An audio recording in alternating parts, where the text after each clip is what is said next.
messieurs, bonjour, bienvenue à Radio-Télévision Kabyle. Aujourd'hui, c'est une émission spéciale dans notre émission Pensée libre. Nous avons l'honneur de recevoir un grand opposant iranien qui est en la personne de monsieur Didier Ijadi. Monsieur, bonjour. Bonjour. Bonjour. Et donc vous êtes aujourd'hui en notre présence, vous êtes sociologue et vous êtes depuis longtemps un opposant iranien. Nous recevons aussi monsieur Areski Azmenzer. Areski, bonjour. Bonjour à tout le monde et bonjour à Didier Ijadi. Pas la peine de te présenter puisque tu fais partie pratiquement de la maison. Ah. Et là, donc, absolument.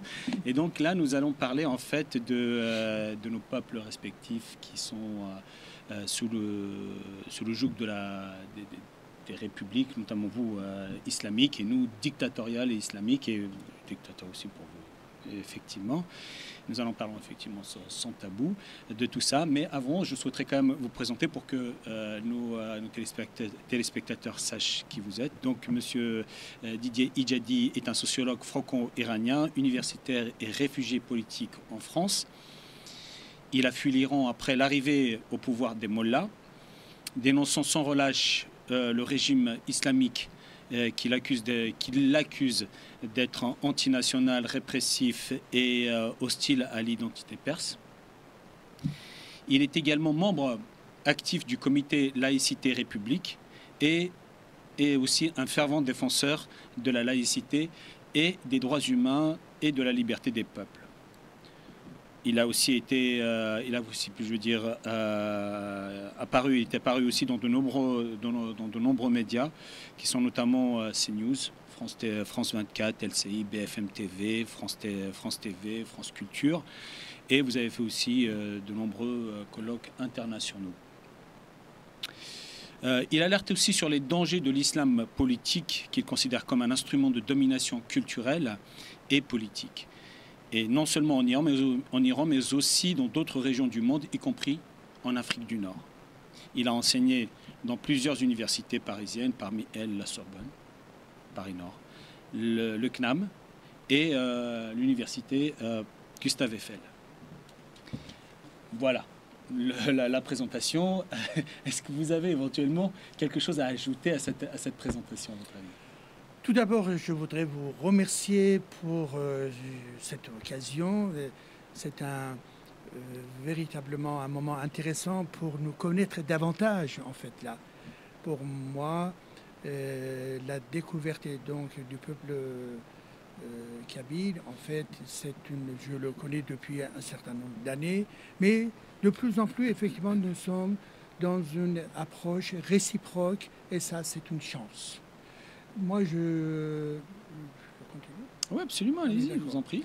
Et donc, par rapport à ce que vous avez évoqué, bien évidemment, j'ai fait mes études en France. Après le bac, je suis venu en France pour faire mes études à la Sorbonne. Et ensuite, au moment de la prise du pouvoir par les islamistes à Téhéran, donc je me suis dit, bon, je vais retourner pour voir. À l'époque, j'avais des idées un peu de gauche, si vous voulez, révolutionnaires, mais je détestais dès le départ Khomeini et l'islamisme. Et donc, quand je suis retourné en Iran, là, juste au lendemain de la révolution, le nouveau pouvoir n'était pas encore dans une situation de contrôle total, mais après, il a commencé à réprimer, et donc la situation est devenue très très difficile pour moi pour pouvoir vivre.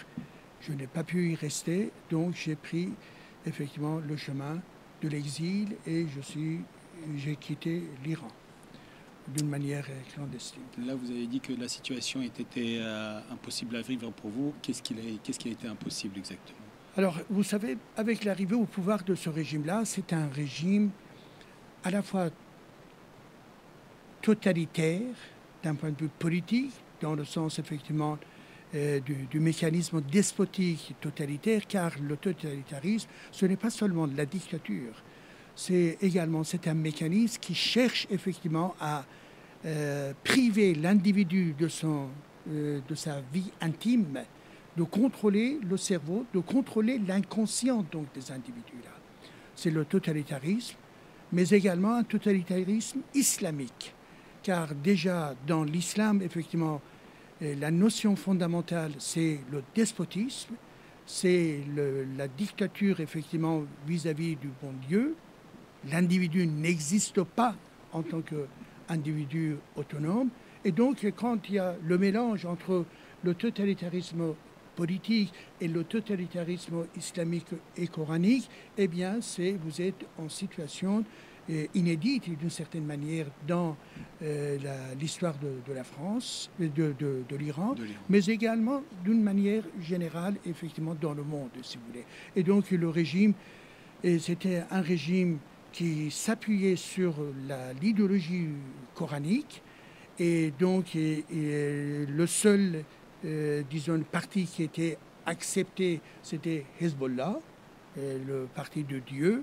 Je ne parle pas encore du Hezbollah du Liban, mais c'est dans l'idéologie donc de Khomeini, et que par conséquent, ils ont dit, on a pris le pouvoir, eh bien, il faut rester au pouvoir, et donc on va massacrer les gens, on va torturer pour rester au pouvoir.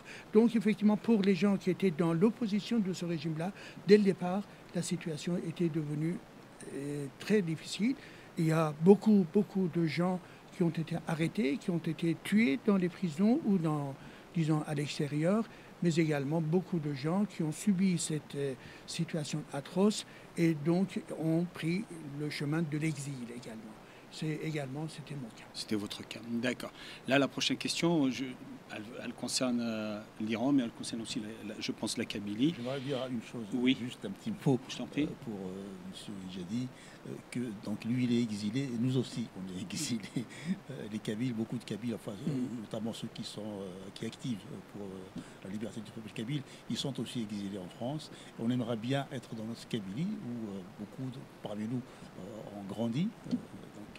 Cette Kabylie nous manque beaucoup, et comme vous, on a aussi ce sentiment-là d'être exilé, cette souffrance, d'être loin du pays, et bon, on fait tout notre possible pour que enfin les choses s'arrangent, et voilà. Donc j'aimerais aussi signaler certaines similitudes entre le peuple iranien. Donc c'est important aujourd'hui de différencier l'Iran. Quand on dit l'Iran, en fait, il ne faut pas parler d'Iran, c'est la République islamique d'Iran. Hein. Donc il faut absolument dissocier de la Perse, qui est le vrai peuple iranien. Hein.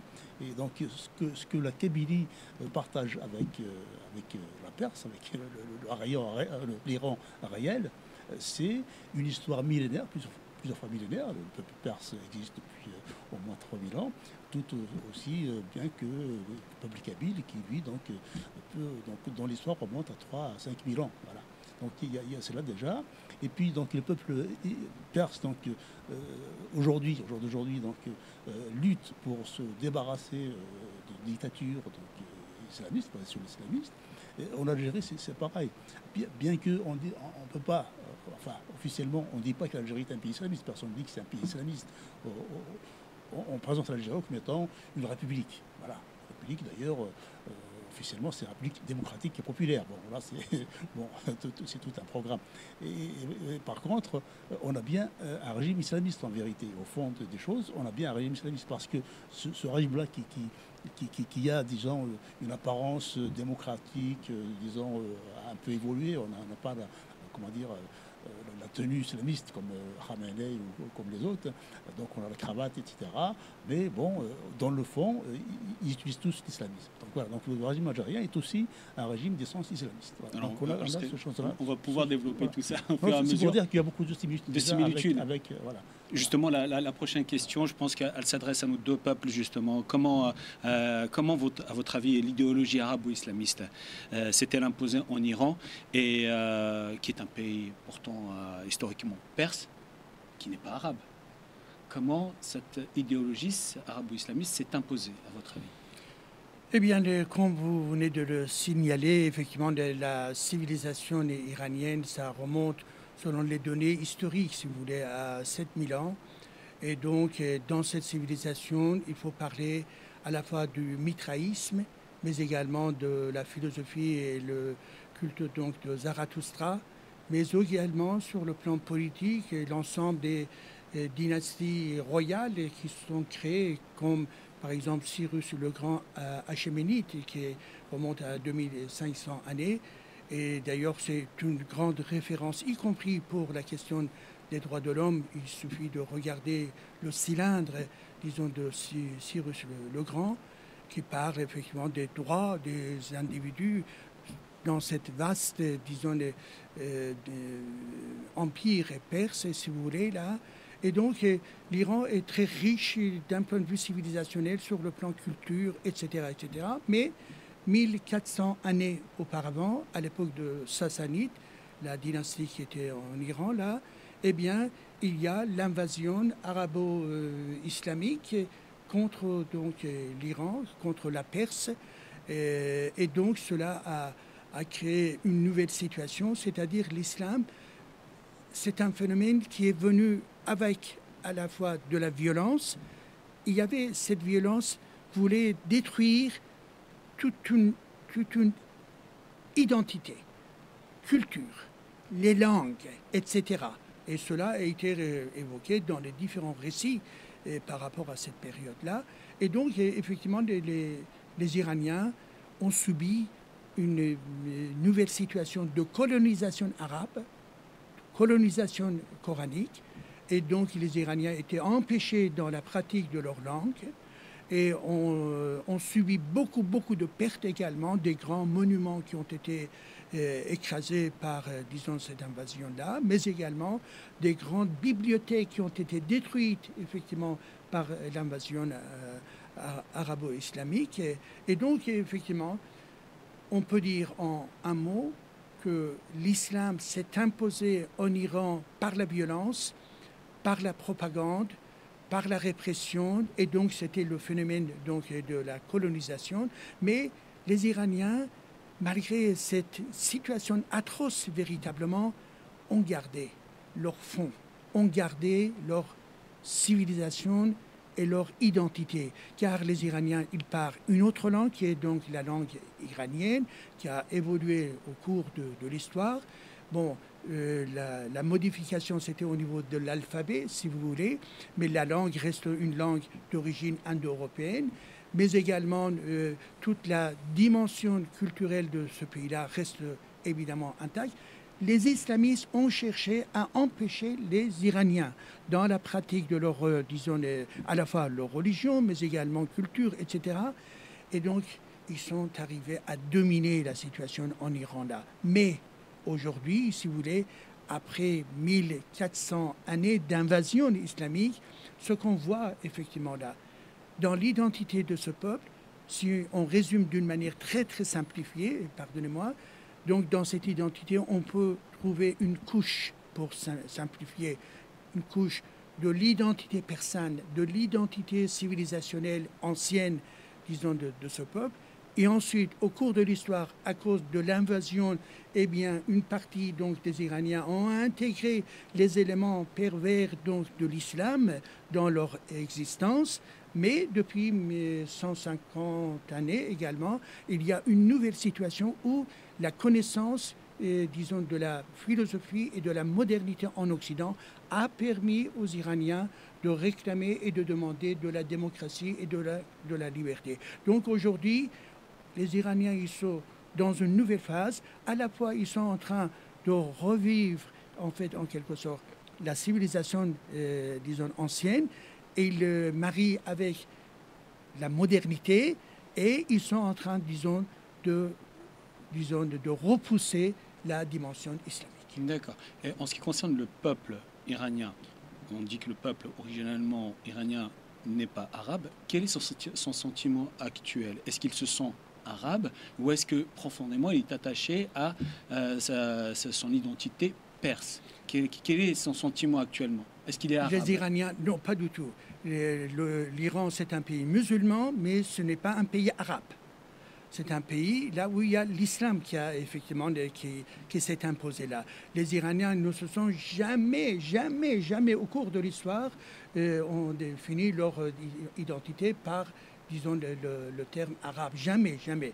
Et il y avait toujours cette opposition qui était historique vis-à-vis de l'invasion arabo-islamique, là, si vous voulez. Mais néanmoins, le peuple iranien, c'est un peuple assez, disons, les notions telles que la paix, telles que la coexistence existent chez les Iraniens, mais en même temps, ils sont très fiers pour dire que nous, on n'est pas arabes, que nous, on est des Iraniens. C'est parce que notre histoire, ça met en évidence qu'on n'a pas besoin de cette religion-là pour exister dans ce monde. Alors, oui. Et donc, en ce qui concerne la religion, on voit dans les médias comme quoi, ce n'est pas vrai de moins en moins, bien sûr, mais les femmes extrêmement voilées, des barbus. Est-ce que le peuple iranien se sent extrêmement religieux? Est-ce qu'il est rentré dans le fanatisme tel qu'on nous le montre dans les médias ou tel que le gouvernement iranien veut le présenter? Ou est-ce que finalement c'est un peuple qui est relativement modéré finalement et qui n'adhère pas en totalité aux idées religieuses que promue le gouvernement? Tout à fait. Votre question est très juste. À l'époque du Shah, le régime avant disons, l'instauration de ce régime islamique au pouvoir, les gens vivaient normalement, y compris les femmes, bien évidemment. À la fois, il y avait des femmes voilées, mais également des femmes qui n'étaient pas du tout voilées là. Mais le paradoxe, c'est que effectivement, dans ce pays-là, qui n'était pas un pays effectivement arabe, ni dans la tradition, disons, ancienne donc, de l'islam, eh bien, on arrive pour la première fois à voir en Iran l'arrivée au pouvoir d'un pouvoir religieux et islamique chiite. C'est, disons, le côté contradictoire et paradoxal de la situation iranienne. Mais après, au bout à peu près quelques années, après l'instauration de ce nouveau pouvoir, les gens, ils ont commencé à demander de la liberté, et surtout des femmes. Les femmes iraniennes ont joué un grand rôle contre le régime islamique pour justement dire qu'effectivement, nous, les femmes, et d'ailleurs ça s'est passé dès le lendemain de la révolution islamiste en Iran, les femmes qui sont descendues dans la rue sans voile. Et ils ont demandé qu'effectivement, on voudrait notre liberté. Mais la répression islamique était là pour réprimer. Mais aujourd'hui, si vous voulez, eh bien, cette histoire-là, c'est presque terminé.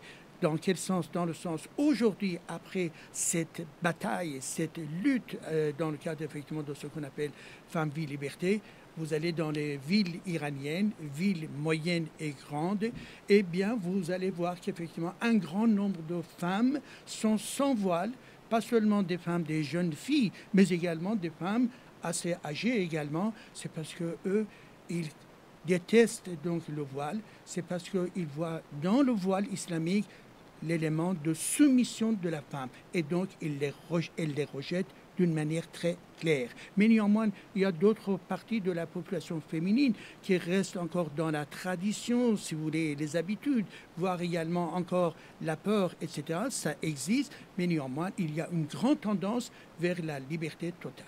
D'accord, merci bien. Arsri, comment, à ton avis, cette idéologie arabo-islamiste s'est imposée en Kabylie, pour faire le parallèle avec l'Iran, un pays idem, historiquement berbère, kabyle. Le parallèle qu'il faut faire, c'est que le peuple kabyle n'a pas été arabisé, tout comme le peuple perse. Ça, c'est important de le signaler. Il y a aussi d'autres peuples. En Indonésie, en Malaisie, ces gens-là ne sont pas arabes non plus. Bon, en Kabylie, ça a toujours été le cas. Donc l'islam est arrivé effectivement par la force. Excuse-moi, je te pose la même question, bien que je sache la réponse, mais il est extrêmement important de le dire. Penses-tu que le peuple kabyle se sent arabe ou est-ce qu'il est attaché profondément à sa culture kabyle? C'est ce que j'étais en train de dire. Le peuple kabyle n'est pas arabe. Voilà. Il le dit clairement, d'une façon sans aucune ambiguïté. Et le parallèle qu'il faut faire avec le peuple perse, c'est que le peuple perse aussi est un peuple qui n'est pas arabisé, qui n'a pas été arabisé. Voilà.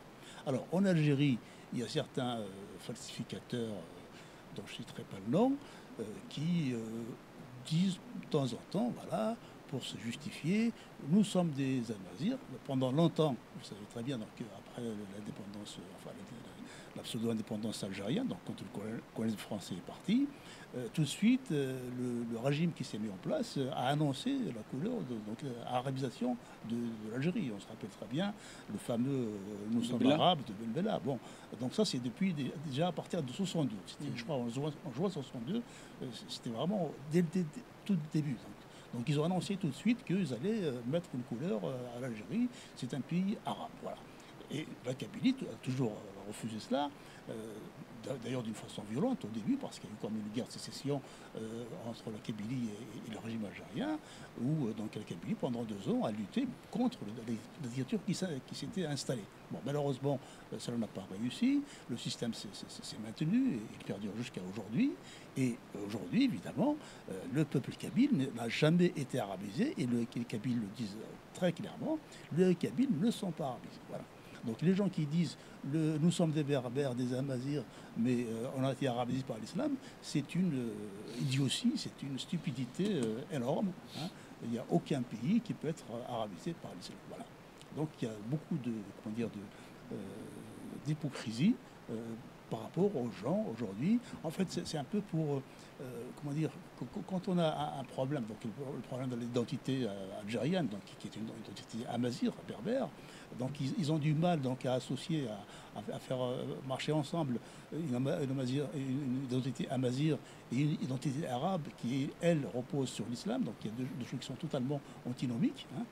Donc, on arrive donc à cette situation-là où certains, donc aujourd'hui, admettent qu'ils sont amazirs, mais sans relier, sans remettre en cause l'arabité donc de l'Algérie, supposée de l'Algérie. Donc aujourd'hui, les Kabyles sont bien, ne sont pas arabes du tout. Voilà. Tout ce qu'on dit donc par rapport à l'arabisation de l'Algérie, de la Kabylie, et c'est une supercherie. Voilà. Ce sont que des bêtises. D'accord. Monsieur Idjadi, donc, est-ce qu'on peut parler d'une tentative d'effacement identitaire de l'identité perse au profit d'un modèle arabo-islamique? C'était l'objectif de l'islam dès le départ, d'effacer les peuples, d'effacer les identités, d'effacer les cultures. Dès le départ, c'est pour cela que l'islam est une idéologie totalitaire. Et ce qui est également dans si vous voulez, dans le plan ou bien la stratégie du pouvoir islamiste en Iran depuis 1989, c'était ça également. Imposer un modèle de standardisation pour que tout le monde puisse devenir les membres d'Umma. Les membres d'Umma. Umma, c'est quoi? C'est un groupement musulmans, islamiques, standardisés, qui sont tous dans l'obéissance mondiale, bien évidemment. Bien évidemment. Ça démarre effectivement avec leur modèle, disons, local, mais ils veulent aller très loin, y compris pour le monde entier. Le monde entier aujourd'hui, beaucoup de kuffars, donc ce sont des gens qu'il faut les chasser, les anéantir, pour effectivement en faire et donc l'Umma. Donc pour les Iraniens également, c'était ça le plan de ce régime-là. Mais ça a été un échec. Ça a été un échec, c'est parce que effectivement les Iraniens, il y a un dynamisme toujours très fort, culturel et intellectuel chez les Iraniens, et bien ils ont refusé systématiquement, car dans Umma, c'est quoi? C'est la contradiction de la notion de la citoyenneté. En même temps là. C'est-à-dire vous n'avez pas le droit d'être autre chose que le membre donc de l'islam, Umma islamique. Et c'est pour cela, effectivement, l'islamisme dans le passé et l'islamisme aujourd'hui, ça a été dans la négation donc des identités, et les Iraniens, ils ont, bien évidemment, ils l'ont mis en échec, et que c'est pas seulement, si vous voulez, juste un élément, quand on parle de l'islam politique. L'islam politique, quand il est arrivé au pouvoir en Iran, il a dit c'est pas la peine de chercher autre chose. Nous avons l'économie islamique, l'université islamique, la société islamique, et dans tout cela, vous serez heureux. Donc, ne cherchez pas autre chose là. Vous avez oublié le paradis. Comment? Le paradis. Oui, le paradis, c'est après, là. Mais ils offrent tout. Voilà, le paradis sur terre. C'est un package où il y a tout ça, y compris le paradis. Oui, bien évidemment.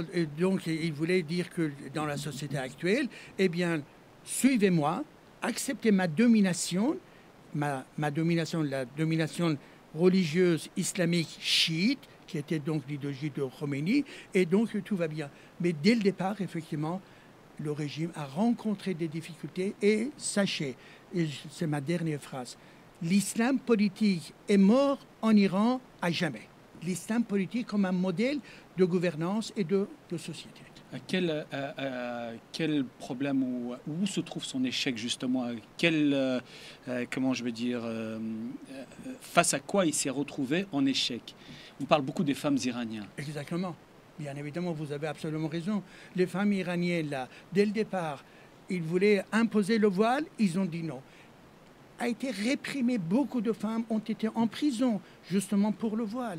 Eh bien, le symbole, c'est Mahsa Amini qui a été tué par le régime en disant qu'effectivement, il a mal porté effectivement le voile. Donc, il y a des milliers de Mahsa, si vous voulez, là. Et que par conséquent, cela a été mis en échec à la fois par les femmes, surtout les femmes, mais également par des jeunes qui veulent rester libres, mais également par des artistes, des gens de la culture, disons, en Iran. Tous ces gens-là, ils ont systématiquement rejeté, mais également une opposition qui, bien évidemment, en Iran même, c'est parce que toute organisation et parti politique immédiatement réprimé, mais à l'étranger, il y a à peu près 8 millions d'Iraniens, et qu'une partie de ces gens-là, c'est l'opposition, malgré la diversité, etc. Ils ont toujours, effectivement, réclamé le pluralisme et ils ont dénoncé la dictature religieuse en Iran. Donc, pour tous ces phénomènes-là, l'islam politique est mort à jamais en Iran, même si certains dans la presse française, on parle de l'islam politique et tout ça. Peut-être que c'est encore, voilà, pour certains pays arabes du Moyen-Orient, mais pour l'Iran, ce n'est pas la peine d'insister, c'est terminé. C'est fini. D'accord. Alors, ce serait la même question. Donc, à ton avis, peut-on parler d'un effacement identitaire kabyle au profit d'un modèle arabo-islamique, une identité arabo-islamique qui ne correspond pas du tout Il n'y a jamais eu aucun effacement de la Kabylie. Une tentative. On voit que... on a tenté effectivement de faire disparaître l'identité, pas seulement kabyle, mais toute l'identité amazigh, dans toute l'Afrique du Nord. Il faut se rappeler que quelqu'un comme Kadhafi a dit textuellement qu'il n'y avait plus de Amazigh en Libye. Voilà. C'est-à-dire que voilà, comme les dinosaures, ils ont disparu. Voilà.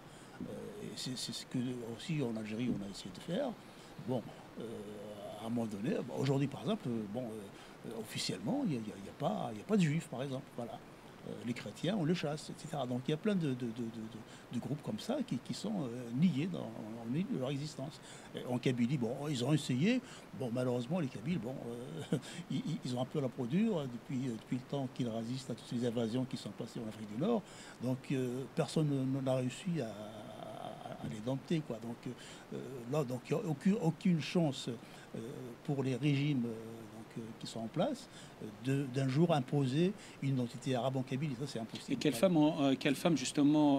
excusez-moi, en quoi les femmes jouent-elles un rôle prépondérant dans cette résistance en Kabylie? Enfin, les femmes, dans l'histoire de l'Afrique du Nord, donc la femme Azra, elle a toujours été prépondérante, la femme. On peut remonter à Dahia, qui a lutté justement contre l'arrivée des invaseurs, enfin des envahisseurs arabes, donc qui prétendument emportaient l'islam vers l'Afrique du Nord. Donc Dahia s'était opposé, Axel aussi, s'était opposé. Bon, récemment en Kabylie, les années 90, il y a eu des femmes, des jeunes femmes kabyles qui ont été assassinées. Bon, on peut citer 2001. Voilà, les années 2000. Enfin, non, les années 90, au moment des années noires. Oui, les années 90, quand il y a eu la décennie noire, il y a eu par exemple Nabila Jahlin, qui est une jeune femme qui militait pour le droit de la femme, et elle a été assassinée en pleine ville à Tizi Ouzou, par exemple. Une gentille dame que je connaissais à l'époque, qui vraiment luttait pour les droits des femmes, voilà, contre justement toutes les règles islamiques qu'on veut imposer aux femmes. Il y a aussi notre jeune fille là, qui a été assassinée, Katia Bengana, voilà, Katia Bengana, qui a été assassinée par les islamistes parce qu'elle a refusé de porter le voile.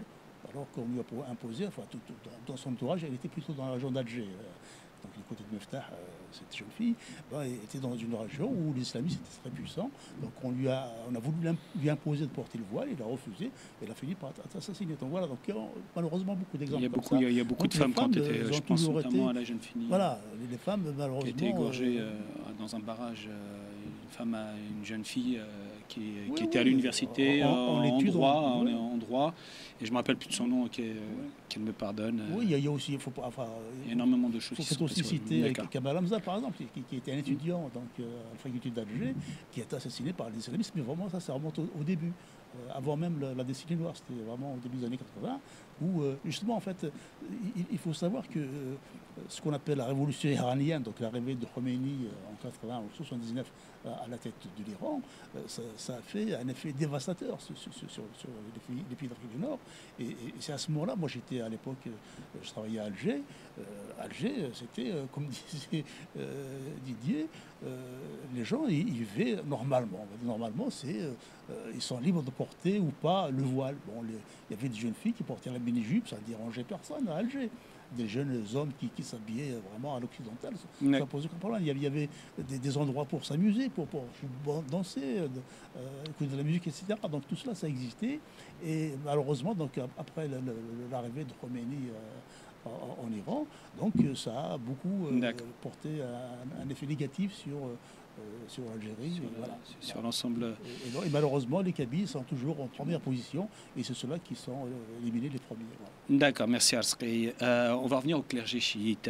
À votre avis, quel rôle joue-t-il dans la perpétuation de cette idéologie et est-ce une question de foi ou une question politique? Tout d'abord, permettez-moi de donner une petite précision. Quand on parle de l'islam, il y a surtout deux grandes tendances, les chiites et les sunnites. Les chiites, à peu près, ça représente 15% de la totalité des musulmans dans le monde. La totalité, c'est un peu plus d'1,5 milliard. Donc 15% de ce chiffre-là.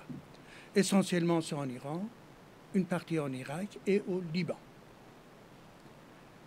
Le clergé, ce sont donc des mollahs, des grands ayatollahs, c'est une hiérarchie. À la tête, ce sont des grands ayatollahs, comme Khomeini, mais vous descendez, vous arrivez effectivement à ce qu'on appelle donc des étudiants religieux, là. D'accord? C'est la pyramide, disons, du clergé. Le clergé, à un moment donné, effectivement, avait, soi-disant, défini ce rôle que le clergé est le guide de la nation, le guide pour les valeurs morales, etc., etc. Aujourd'hui, ce groupement, à peu près, selon des estimations, si vous voulez, constitue à peu près 400 000, donc des gens membres du clergé en Iran. Là. À la tête, c'est à peu près, il y a une cinquantaine qui sont des grands ayatollahs. D'accord? Quel est le rôle de ces gens-là, le clergé? C'est de maintenir le pouvoir despotique, d'aider le régime iranien de maintenir, mais en même temps, c'est un mécanisme complètement corrompu. Et aujourd'hui, si vous voulez, à un moment donné, les Iraniens en partie disaient effectivement, là, ces gens-là, pour tout chiite, c'est un devoir d'avoir également un grand ayatollah comme guide. Aujourd'hui, si vous voulez, les membres du clergé sont détestés d'une manière sans précédent dans la société iranienne.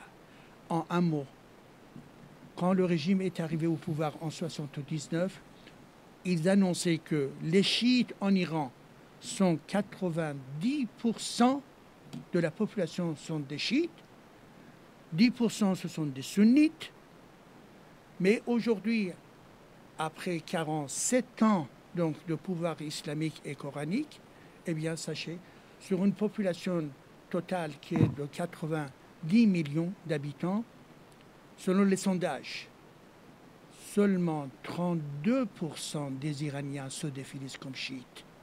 32%. Une perte considérable d'adhésion à cette idéologie. Exactement. Et par contre, le nombre, par exemple, des athées, des gens qui ne croient ni en Dieu ni en religion, c'est aux alentours de 20%. Alors qu'elle était avant de combien? À peu près, disons, à peine quelques poignées, disons, d'intellectuels, si vous voulez, là. Mais aujourd'hui, c'est à peu près 20. Et en 18%, ce sont des gens qui sont agnostiques. Agnostiques, oui. Agnostiques, c'est-à-dire théistes de certaines manières. Et donc, la religion islamique en Iran, dans ces deux versions, chiite et sunnite, est devenue une religion minoritaire. Oui, en fait, oui, je voulais aussi intervenir là-dessus pour dire que quand on parle d'islam, surtout ici en France, pour eux, l'islam, c'est un truc global, voilà, monolithique, voilà, c'est des règles de la charia, etc. Bon, sauf que, en vérité, il y a 36 islams. Hein. Bon, je sais pas, donc on parle des chiites, en gros, des sunnites, mais ensuite, il y en a d'autres. Bon, je pense que vous connaissez mieux le problème que moi, mais en Algérie, par exemple, c'est pareil. On dit qu'il y a des musulmans, mais oui, il y a des musulmans, il y a des sunnites globalement, mais il y a aussi des ibadites. Les musulmans de la région du Mzab, ce sont des ibadites, ce ne sont pas des sunnites. D'ailleurs, ils sont méprisés par les sunnites.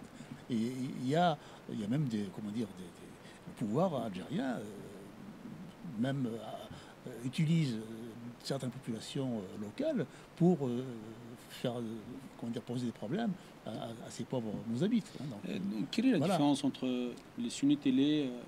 Il y a les chiites et les sunnites. Bon, là, c'est la grande différence. Les grandes familles. D'accord. Les sunnites et les mzab, comment tu dis? Les mouzabites, c'est des ébadites. Les ébadites. Quelle est la différence? Ah ben, je ne connais pas. Non, mais ça, il faut me demander ça à moi. Non, pas de question. Mais je sais que les ébadites, les mouzabites en Algérie, c'est toute la région qui va de, je sais pas, de Saradette jusqu'à Ouargla, Ilésié, tout ça. C'était comme une grande région en Algérie qui sont des musulmans et qui ne sont pas des sunnites. Et ce que je dis, c'est que le régime algérien, lui, donc on va dire une obédience sunnite parce qu'il est lié au wahhabisme de l'Arabie saoudite. Hein. Donc lui, il soutient, les sunnites contre les ibadites en Algérie, par exemple. Voilà. Donc il y a comme des différences quand on dit islam. Donc en France, ici, on a toujours tendance à avoir tout ça dans un seul... Justement. Globalement, alors qu'en vérité, il y a beaucoup de différences. Hein. Absolument. Donc là, il y a aussi, justement, en ce qui concerne la similitude, je voulais vous poser la question, en tant que Kabyle, je constate qu'il y a une similitude entre la situation en Iran et celle en Kabylie, que nos deux peuples subissent. À votre avis, voyez-vous un parallèle entre ces deux peuples, la manière dont l'arabo-islamisme agit en Iran et en Afrique? Y a-t-il des similitudes sur leur agissement?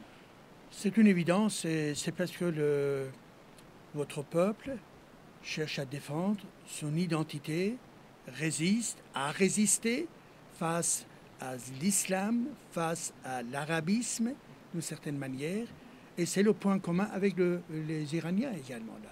Avec les Iraniens, même si les Iraniens ont été musulmans, par des mécanismes, disons, de répression et de propagande, etc. Mais aujourd'hui, leur identité, effectivement, ils sont en train de redécouvrir l'identité ancienne pour justement repousser la trace donc, de l'islam dans leur propre identité. Là. Et donc, par rapport à ce qui est effectivement l'arabo-islamisme, eh bien, ce sont des mécanismes dangereux pour l'identité de chaque peuple, y compris, moi j'ajouterai cela également là, je ne souhaite à personne dans le monde l'idéologie islamique, à personne, y compris pour les pays arabes et la population arabe, je ne souhaite pas du tout l'idéologie donc du Coran, car c'est un mécanisme, effectivement, c'est un mécanisme de destruction du cerveau humain, humain. Et donc, ça arrête, ça met effectivement une grosse difficulté dans l'apprentissage, dans la compréhension, disons, du monde. Et donc, tout mécanisme de pensée, ça s'arrête avec le Coran. Et donc, je ne souhaite pour personne au monde. Dans l'existence de soi, non? L'existence de soi, à partir du moment où on n'arrive plus à savoir, à réfléchir, à être intelligent, on n'est plus capable de s'auto-analyser en tant qu'être humain existant, à avoir une existence de réflexion à la fois sur le monde qui nous environne. À la fois, vous avez votre identité historique et vous voulez garder, vous voulez effectivement vous redéfinir à partir de votre identité, et comme cela est valable également pour les Iraniens, mais c'est-à-dire le jeu, quand je vous demande à vous, qui êtes-vous? Vous dites, moi, je suis un membre de la nation en Kabylie, Kabyle. Et donc, pour les Iraniens également, ils disent, moi, je suis un membre de la nation iranienne, là. D'accord? Tandis que là, le terme islam ne l'autorise pas. Il faut que vous soyez toujours dans un mécanisme effectivement islamique. C'est-à-dire, une des grandes valeurs dans le Coran, c'est quoi? C'est l'obéissance par rapport à Dieu. Dieu, c'est-à-dire Allah. D'un point de vue scientifique, Allah n'a jamais existé. C'est quoi ça? Ça n'a jamais existé. C'est un mécanisme effectivement complètement utopique, si vous voulez, et qui ne correspond à rien du tout, si vous voulez, là. Et quand les gens... Excusez-moi, Justin, est-ce qu'on peut parler de charlatisme? Bah oui, bien évidemment. Tous les mécanismes religieux, souvent, c'est du charlatanisme, bien évidemment. C'est-à-dire des individus qui ont construit au cours de l'histoire. Et pour justement capter, pour effectivement dominer l'esprit donc, des individus. Et dans l'islam, quand vous êtes dans le Coran et que c'est considéré comme le mécanisme sacré, c'est-à-dire on vous demande à vous de ne pas penser à autre chose. Il faut être l'esclave de bon Dieu, là. Et quand vous êtes esclave, et donc dans ce cas-là, comme ça a été défini par des philosophes, par exemple Kant, il était en train de nous enseigner, soyons effectivement l'homme ou femme, enfin l'homme moderne. L'homme moderne, c'est quoi? Il dit cela. L'homme moderne, c'est celui qui est capable d'avoir de la souveraineté et capable de penser. Et quand vous êtes dans l'islam, vous ne pouvez pas penser. Penser, c'est une construction intellectuelle, libre. Tandis que quand vous êtes dans un mécanisme, disons, religieux et islamique, non, la pensée est interdite. Il ne faut pas aller au-delà de ce qui est tracé dans le Coran. Et sinon, vous êtes bon pour vous envoyer en enfer. Qui c'est qui envoie en enfer? C'est toi qui envoie les Ce sont des gens qui sont considérés comme renégats, comme monoférines, comme koffars, comme effectivement les juifs, etc., etc. Ce sont ces gens-là, hommes, femmes, qui sont dans cette tradition-là, qui sont autrement que, disons, les umma islamiques, ils sont destinés à les envoyer en enfer. Donc les islamistes cherchent à nous envoyer vers l'enfer. Alors l'enfer, parfois, c'est dans leur imagination un endroit qui existe, paradis, enfer qui n'existe pas, bien évidemment. Mais l'enfer, quand ils vont nous tuer, nous mettre en situation de domination, l'enfer, c'est ici, c'est immédiatement, disons, ce qui est construit par les islamistes qui sont au pouvoir. Donc si j'ai bien compris, ce que vous êtes en train de dire, c'est qu'il y a un dogme, une décision, une croyance verticale, et tout ce qui sort de cette croyance-là est en dehors de leur pouvoir, de leur contrôle, de leur contrôle. Et puis sont amenés, tout ce qui est en dehors des contrôles de ces gens-là, sont amenés à être éliminés, tués, assassinés. Tout à fait. Les gens, enfin, dans l'islam n'aime pas les gens libres. Non. Il faut que vous restiez dans une dépendance totale. Et quand vous, éventuellement, vous êtes dans les dérives, c'est-à-dire vous vous éloignez, disons, de ce qui est écrit dans le Coran, par exemple dans la tradition chiite, il ne faut pas, évidemment, vivre sans avoir effectivement des mollahs, des chiites, ce sont des autorités religieuses là. Et donc, ils sont là toujours pour vous surveiller. Mais cette surveillance, ça à la fois dans votre cerveau, c'est-à-dire le Coran a dit, si vous faites des fautes, si vous allez vous éloigner effectivement d'Allah, vous allez en enfer, Et également, les gens qui sont au pouvoir pour le même mécanisme islamique, eh bien, ce sont des tortionnaires directement présents qui cherchent le contrôle total. Excusez-moi, juste un instant, peut-être, excusez-moi mon inculture, Non, je vous en prie. Mais c'est quoi l'islam? C'est quoi le Coran? Est-ce que c'est la parole? Juste un mot, s'il te plaît, juste un mot. Non, je t'en prie. On parle d'islam, on ne sait pas ce que c'est que l'islam, d'accord? Bon, l'islam, c'est la soumission, d'accord? D'accord. Quand on a fait quelques cours d'arabe, on comprend que l'islam, ça veut dire soumission. Islam, ça veut dire se soumettre. Voilà. Donc ça démarre déjà mal. Donc déjà, dès qu'on entre dans l'islam, on est soumis. On n'a plus de personnalité individuelle, on n'a plus de droits civiques, de droits humains, on n'a plus de citoyenneté. Et quand on parlait tout à l'heure de Oumma, c'est pas la Oumma, c'est la Oumma islamia. Et ça, le projet de l'islam, c'est d'imposer la Oumma islamia sur toute la terre. Ça, c'est écrit dans le Coran. Il faut convertir à l'islam tout individu sur terre, y compris par la force. C'est ce qu'on appelle le djihad, non? Le djihad, c'est ça, oui. Tout ça, c'est inscrit dans le Coran. Voilà. Donc effectivement, en fait, il faut comprendre une chose, c'est que avant l'arrivée du Coran, donc c'est arrivé au 7e siècle, n'est-ce pas? Déjà, les musulmans expliquent cela en disant que le bon Dieu, enfin Allah, a envoyé le Coran sur terre parce que c'était la jahiliya. La jahiliya, ça veut dire que c'était l'ignorance totale. Voilà. Ils étaient dans l'obscurité totale. Voilà. Effectivement, la péninsule arabique était dans l'obscurité totale. Pendant ce temps-là, en Afrique du Nord, on avait les Juba qui étaient là, qui était un roi illustre qui a fait beaucoup pour son peuple, qui a construit des villes comme Tipaza, qui étaient des villes rayonnantes. On avait des villes comme Timgad, on avait toute une culture qui était là, millénaire, qui était rayonnante. Et puis voilà, le Coran arrive, voilà, enfin, ça a été inventé, disons, par les Bédouins d'Arabie Saoudite pour dominer un peu leur peuple. Et puis voilà, donc ils ont transformé cela en étant une création divine. Et puis voilà, ils ont porté cela sur toute la terre, notamment dans l'Afrique du Nord. Et donc là, donc c'est arrivé comme ça. Donc évidemment, ça a été imposé par la violence, n'est-ce pas? Donc on a bien tué Dahia, on a tué Kossiela, on a tué pas mal on a exterminé pas mal de personnes en Afrique du Nord pour arriver à ce que l'islam s'impose en Afrique du Nord. Voilà. D'accord, ok. Justement, je reviens à ma question parce qu'elle je pense qu'elle est importante. C'est quoi l'islam? Est-ce la parole de Dieu ou la parole d'un prophète? Parce que si c'est la parole de Dieu, moi j'aimerais comprendre. Si c'est la parole de Dieu, pourquoi avoir créé dans ce cas l'homme avec une capacité de réflexion et d'intelligence?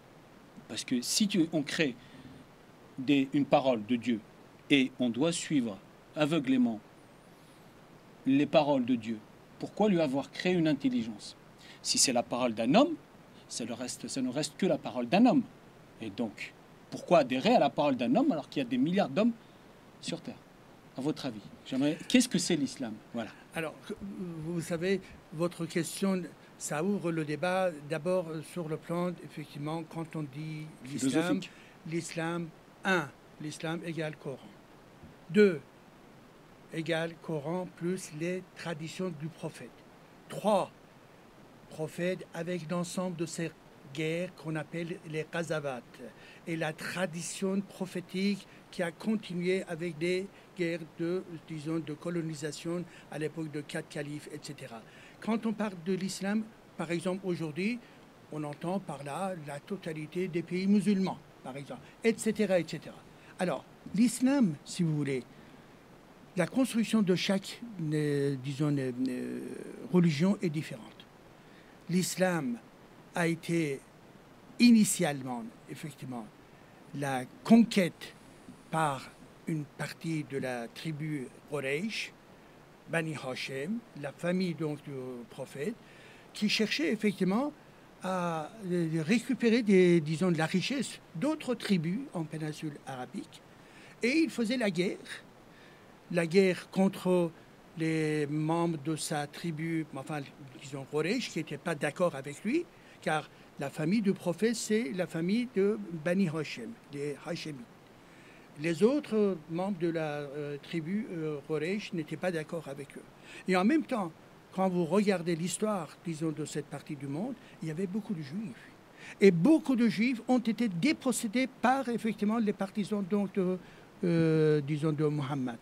Et que par conséquent, l'islam, au départ, c'était quoi? Des guerres tribales, des guerres, disons, pour, disons, voler les caravanes, pour justement qu'il y ait une tribu plus riche. Et donc, dans ce cas-là, Mohammed était un type guerrier, un monsieur guerrier qui avait également une capacité pour réunir une partie, disons, de ses membres, et qu'on appelle l'islam. Mais à ce moment-là, le Coran n'existait pas.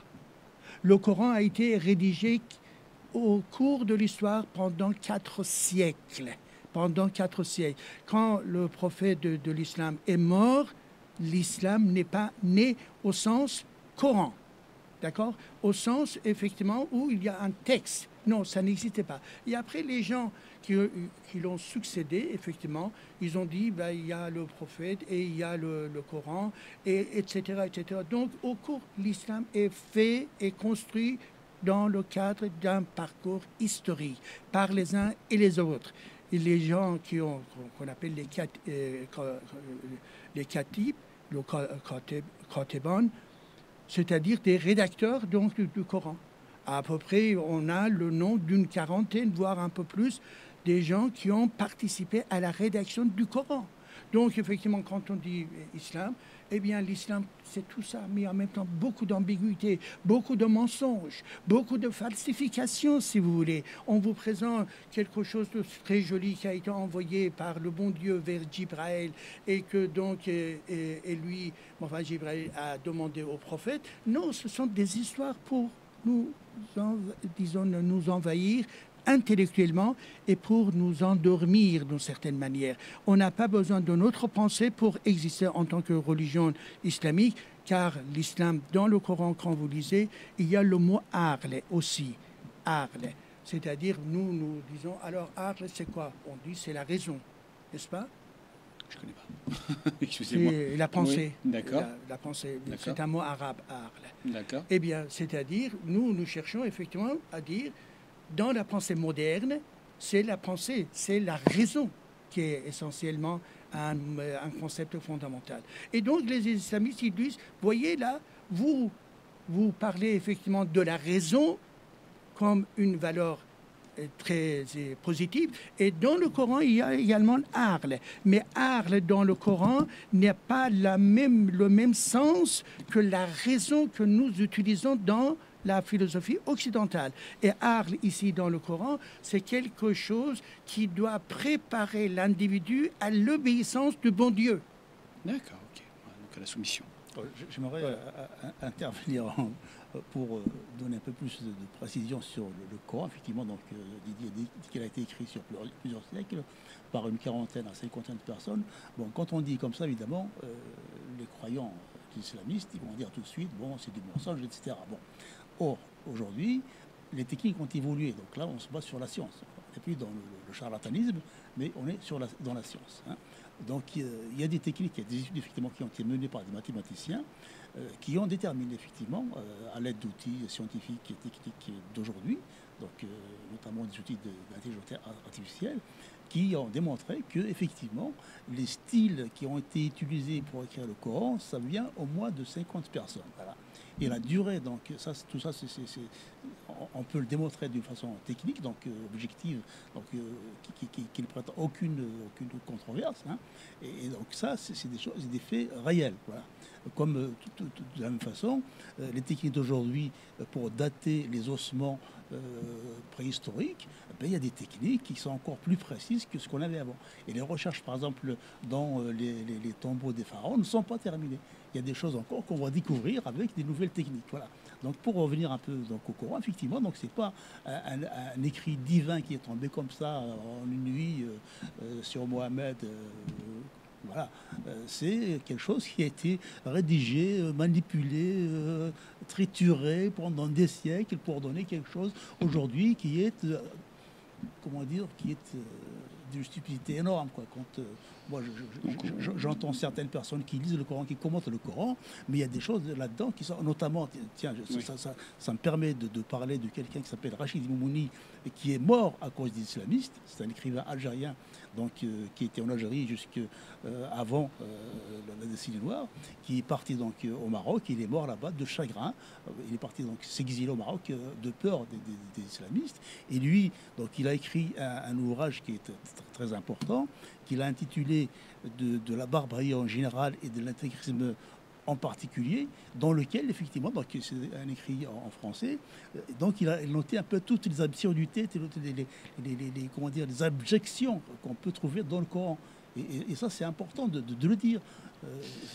Le Coran, la charia, tout ce que vous voulez, c'est pas quelque chose qui est divin, c'est plus de l'ordre du politique, tu veux dire. Voilà, c'est politique et c'est, comment dire, ça s'incruste, ça s'immisce dans la vie de l'individu pour limiter ses libertés, pour voilà, c'est pas quelque chose qui va aider l'humanité à se libérer ou à comment dire, à se cultiver, quoi. Donc c'est quelque chose qui est totalement antinomique par rapport à ce que l'être humain peut chercher dans sa vie. D'accord. Bon, justement, c'est ma prochaine question. Tout à l'heure, vous avez dit comme quoi le projet arabo-islamique est un projet politique global, donc visant à uniformiser les peuples arabes. C'est ce que vous avez dit. Est-ce que peut-on parler de l'impérialisme culturel arabo-islamique? Bien évidemment. L'impérialisme, tout dépend effectivement de notre définition. Qu'est-ce que c'est que l'impérialisme? L'impérialisme dans la fin du 19e siècle, les gens qui étaient dans la tradition marxiste, ils se rappellent effectivement de l'un de ces ouvrages donc, de Lénine qui s'appelait effectivement l'impérialisme, stade suprême du capitalisme. C'est-à-dire il définissait comme une notion économique qui est la dernière phase du capitalisme et le capitalisme va mourir avec l'impérialisme. Mais tandis que cela n'est qu'une des définitions possibles. L'impérialisme également, c'est le mécanisme de domination des esprits, d'un peuple qui cherche effectivement à étouffer la personnalité historique et culturelle d'un peuple. C'est également l'impérialisme qui est exercé par la violence, par la répression également. C'est aussi de l'impérialisme là. Dans le modèle, effectivement, quand vous regardez l'islam, au cours de l'histoire, qu'est-ce qu'il a fait l'islam? Partout des guerres. Et quand ils sont sortis, effectivement, déjà en péninsule arabique, il n'y avait que des guerres tribales. Et après, ils ont attaqué vers la Perse, ensuite vers toute la partie qui est effectivement la Syrie actuelle, etc., etc. Et ensuite, ils se sont dirigés vers l'Afrique du Nord pour arriver effectivement en Espagne, et si vous voulez. Tout ça, c'est quoi? Ce sont des guerres, des répressions, de la destruction, si vous voulez, là. Et que par conséquent, bien évidemment, cela, c'est du domaine de l'acte ou de la guerre impérialiste. C'est parce que effectivement l'islam cherchait à dominer les peuples, que ce soit le peuple iranien ou le peuple kabyle ou d'autres peuples, effectivement. Tous ces Syriens là qu'on a aujourd'hui dans en Syrie ou au Liban, c'était pas des Arabes. Non, c'était d'autres peuples, si vous voulez, là. Mais la différence, c'est que, effectivement, contrairement à ce qui a été, nous avons évoqué, contrairement à ce qui est le cas iranien, mais également le cas kabyle, effectivement, les autres peuples qui ont été vaincus par cette violence ont abandonné également leur tradition et ils sont devenus musulmans, c'est-à-dire l'islam, leur religion, l'arabe, leur langue, etc., etc. C'était une certaine standardisation, que vous l'avez évoqué, uniformisée, effectivement, là. Et ils ont effectivement accepté de fait. C'était la défaite qui a été effectivement officialisée là. Mais tandis que pour les autres, là, et que moi je pense sincèrement, si on n'a pas une idée claire de la nature de l'islam comme une idéologie impérialiste, que cette idéologie, c'est pas seulement dans les guerres, mais également aujourd'hui le terrorisme, aujourd'hui là, C'est quoi le moteur du terrorisme? Ce sont des versets du Coran également là. Quand on est en train de chercher, disons, les koffars dans le monde occidental, c'est le monde des mécréants. Et donc, qu'est-ce qu'il faut faire avec le monde des mécréants? Il faut détruire. Ce sont que les diables qui sont au pouvoir là. Et que par conséquent, il envoie ou bien par les mécanismes de propagande, l'islamisation de la société par le bas, ou bien par des actions de terrorisme, effectivement, pour casser les mécanismes dans ces sociétés-là, et au fur et à mesure, aller vers la conquête.